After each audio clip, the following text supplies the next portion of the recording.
Salut les gars, salut les crocos, j'espère que vous allez bien les mecs, j'espère que vous êtes en forme. Les gars, dans cette vidéo, on va faire un débrief de la soirée d'hier soir. C'était une dinguerie.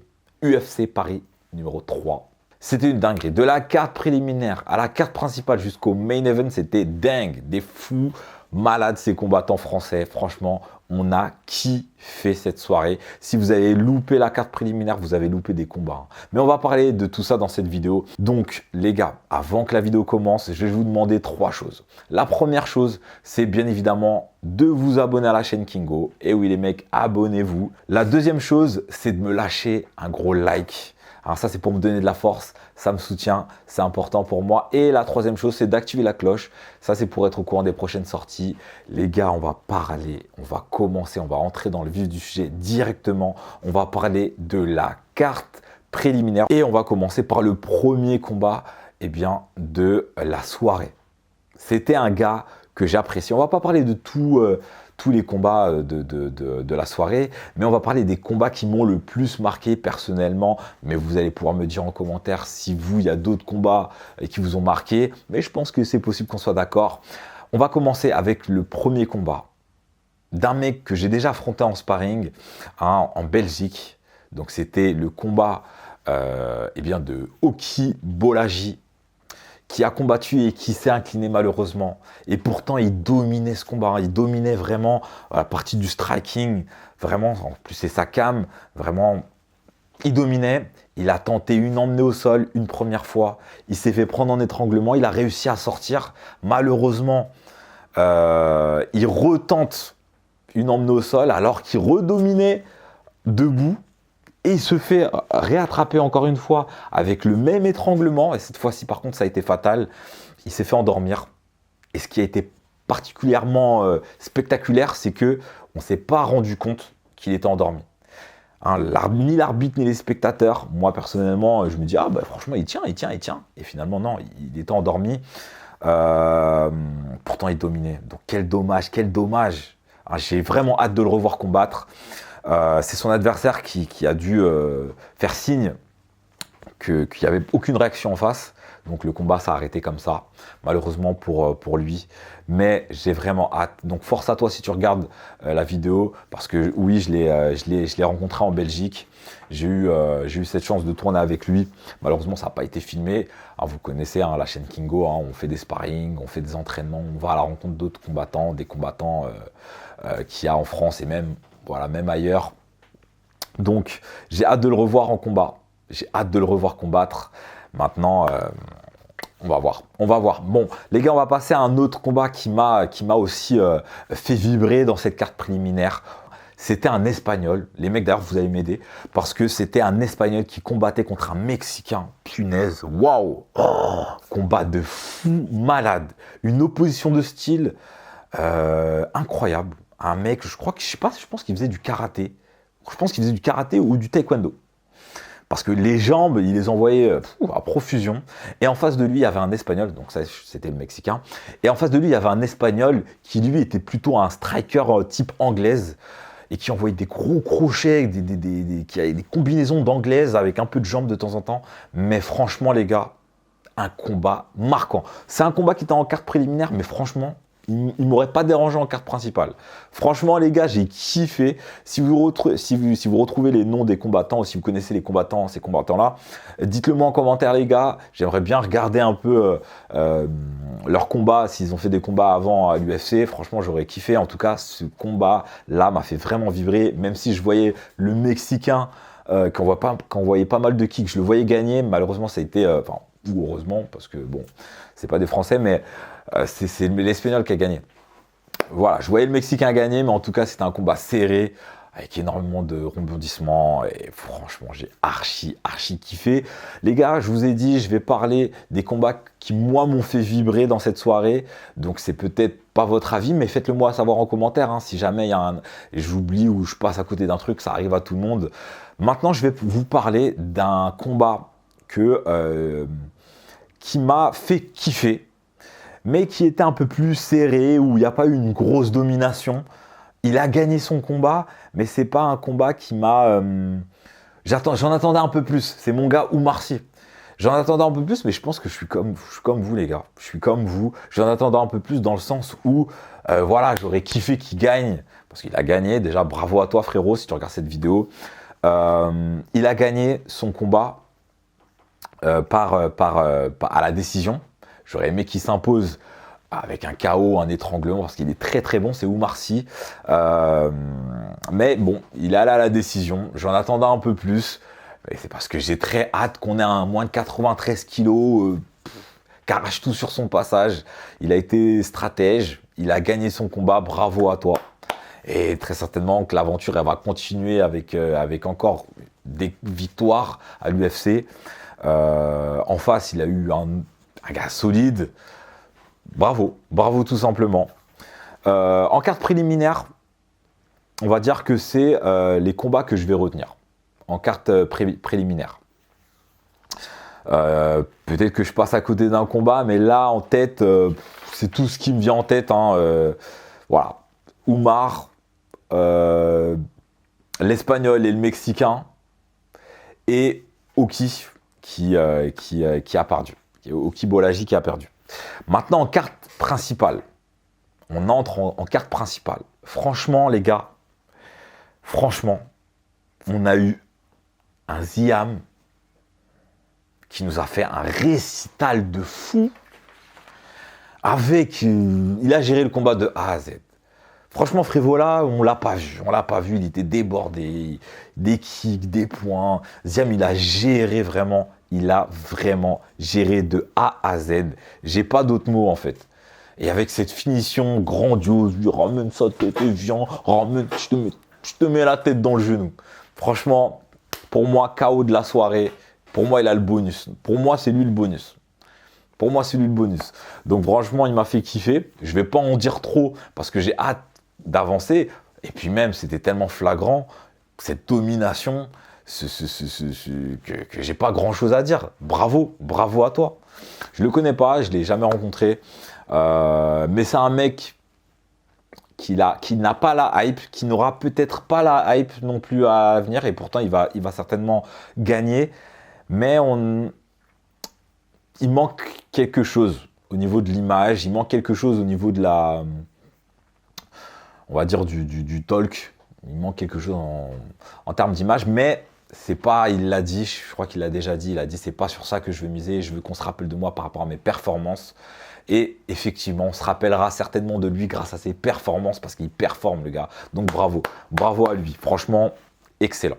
Maintenant, il y a eu Morgan Charrière de l'US Métro que j'ai déjà rencontré. Je l'ai déjà vu s'entraîner. Je me suis entraîné à côté aussi de lui. Donc je l'ai pas mal observé aussi, parce qu'il fait partie des combattants phares de l'US Métro, avec Taylor Lapillus. Ah, on n'a pas parlé de Taylor Lapillus. J'ai complètement oublié, les mecs. Taylor Lapillus. Donc avant, les mecs, je reviens un peu en arrière, on retourne à la carte prélims, parce que c'est vrai que, voilà, Taylor Lapillus, pour moi, en aucun cas, il doit être en carte préliminaire. Ça, c'est vraiment quelque chose, pour moi, dans ma tête, je ne l'avais même pas rangé en carte prélims. Et pourtant, il est en carte prélims.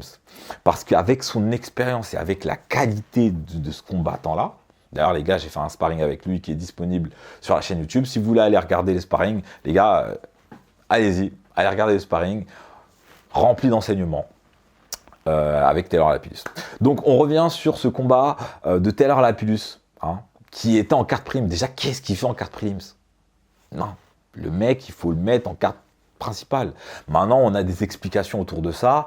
C'est vrai que l'UFC lui demande un peu plus d'agressivité. L'UFC lui demande plus d'engagement et plus de finition, plus de spectacle, quoi. Mais personnellement, moi, je le trouve hyper spectaculaire. Je le trouve super spectaculaire, moi.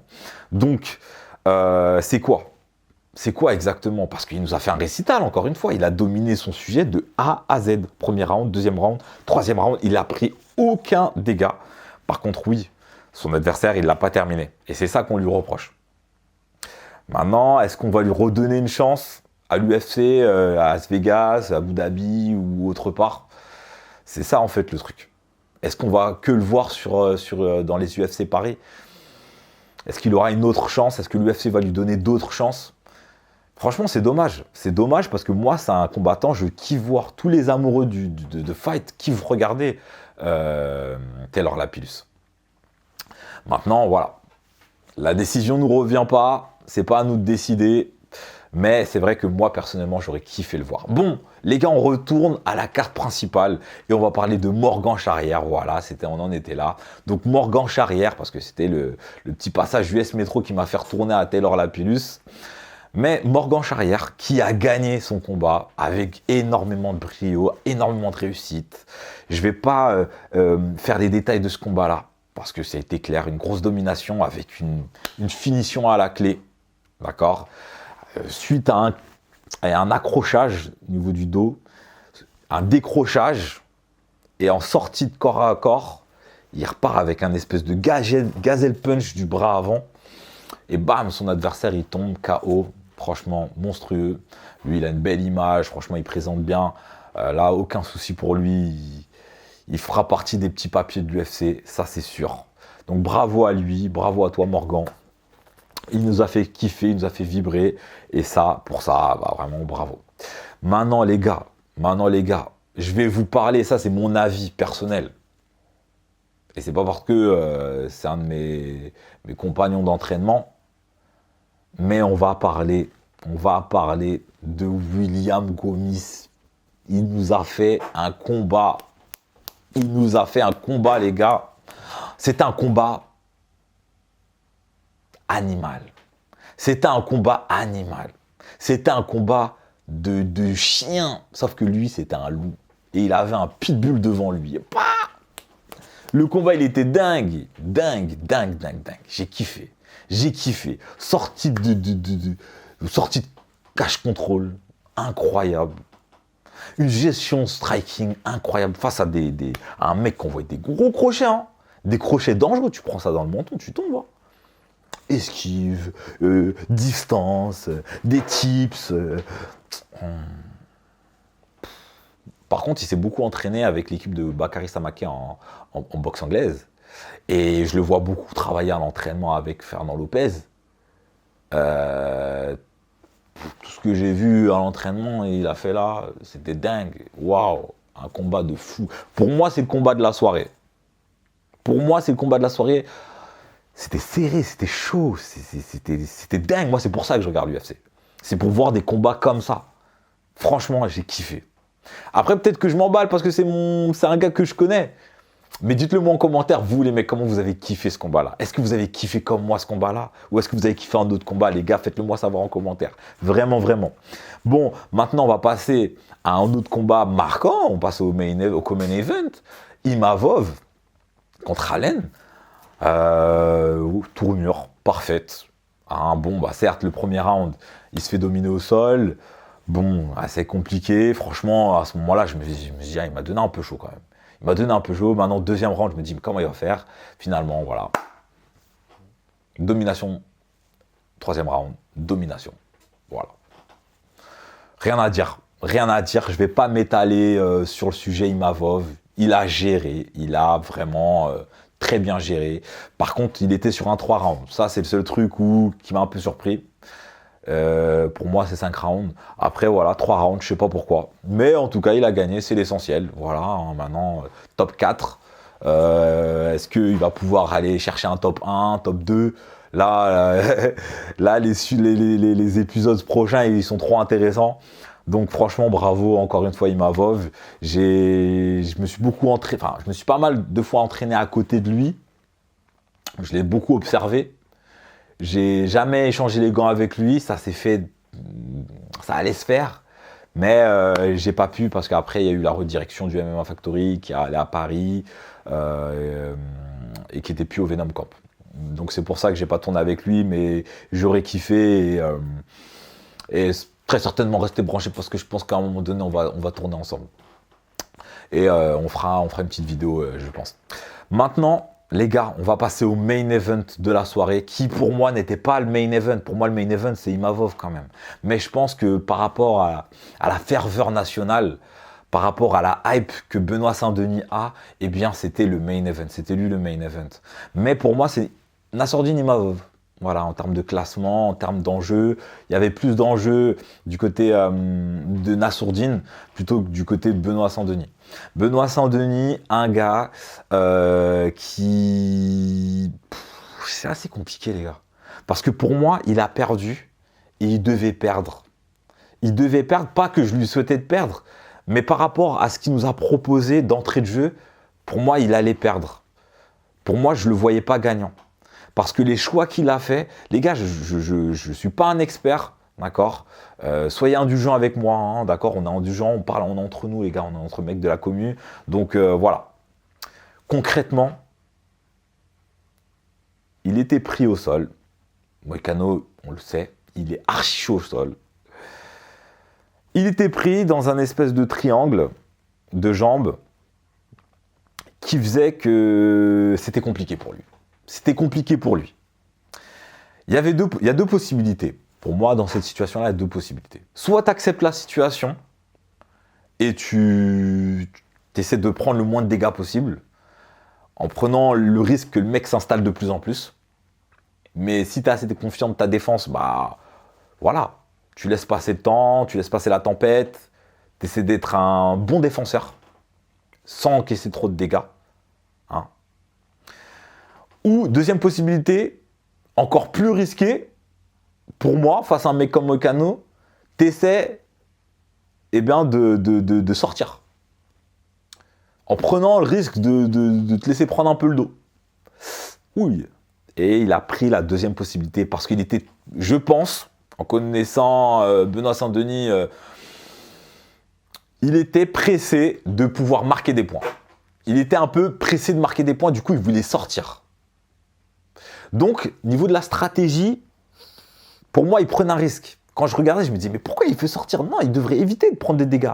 Il devrait chercher à ne pas prendre des dégâts et laisser passer la tempête parce que le crochet, il était trop bien mis.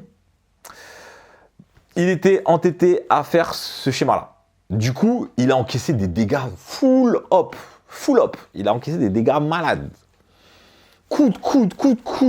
Il s'est fait marteler. Franchement, il s'est fait marteler. Ça m'a pas fait plaisir de le voir dans cette position-là. Même si Benoît Saint-Denis, si tu regardes la vidéo, tu me dois un sparring. Hein. Tu m'avais dit qu'on va faire un sparring la semaine prochaine. Ça fait au moins 4-5 mois là, j'attends. Tu m'avais dit, on s'est vu. Tu as dit, on fait un sparring la semaine prochaine. Et je ne sais pas ce qui s'est passé entre-temps.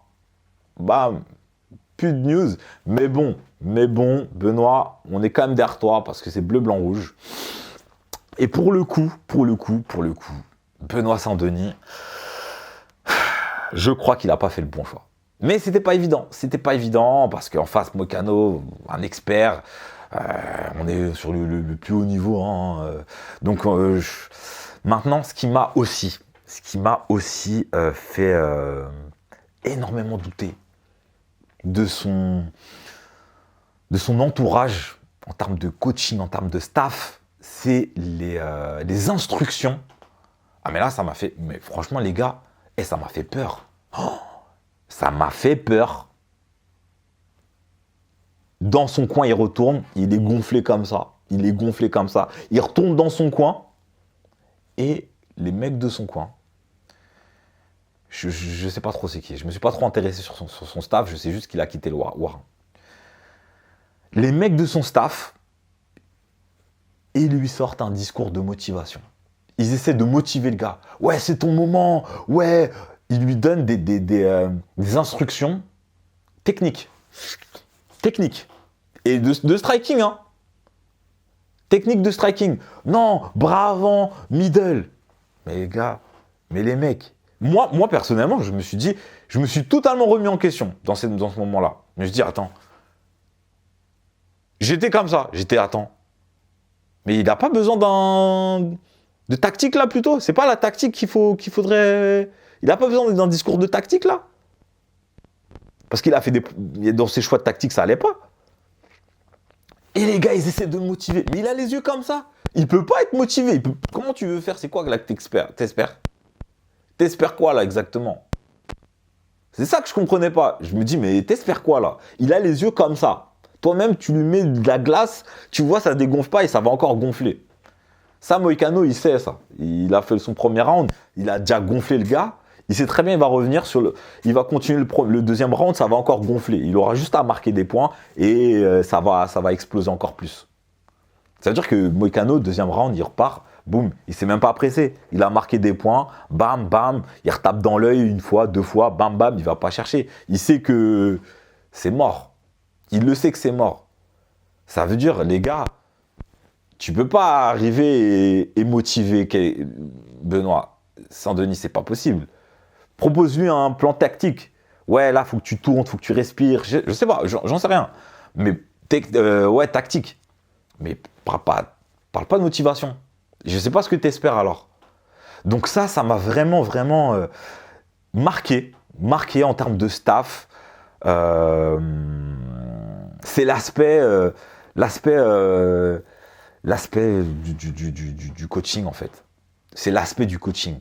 En sachant que franchement, les gars, je vous ai dit, hein, je ne me suis pas vraiment intéressé. Je sais qu'il est reparti dans le sud, mais je ne me suis pas intéressé au coaching qu'il avait autour de lui. Je ne me suis pas intéressé à ça. C'est-à-dire que j'ai aucun jugement sur les gars qui l'entourent. Vraiment, les gars. Maintenant, dites-moi, les mecs, si en commentaire, si je me gourre totalement ou si vous avez vu comme moi, quoi. J'ai été étonné. J'ai été étonné. Vraiment. Donc, et en même temps déçu. En même temps déçu parce que j'aurais aimé qu'il gagne. Il était en main event. Moïcano, c'était un gars quand même qui peut être un peu à sa portée, même si c'est un guerrier aussi. Mais c'est... Voilà. J'espère qu'il aura d'autres combats, qu'il aura d'autres possibilités pour grimper dans le classement parce qu'on sait c'est vraiment ce qu'il veut. Il a eu la possibilité avec Poirier, ça n'a pas marché. Maintenant, Moïcano, ça n'a pas marché et il s'est fait encore une fois arrêter. Voilà. Donc, je reste sur ma fin, mais n'empêche, les gars, qu'on a passé une superbe soirée. Vraiment une soirée de ouf. C'était vraiment top. Je suis très content pour William Gomis. Pour moi, c'est le combat de la soirée. Mettez-moi en commentaire pour vous, c'était qui le combat de la soirée? C'était quel combat? En tout cas, pour moi, c'était vraiment William Gomis. C'est lui qui m'a fait vibrer. Et puis, franchement, soirée de dingue, soirée de dingue. Bon, les gars, restez bien connectés. Parce que c'est reparti sur la chaîne Kingo. On va rebalancer des vidéos tout aussi bien les unes que les autres. Et on n'oublie pas de s'abonner. Et les gars, vous savez, Kingo, c'est de la fight et encore de la fight. Let's go!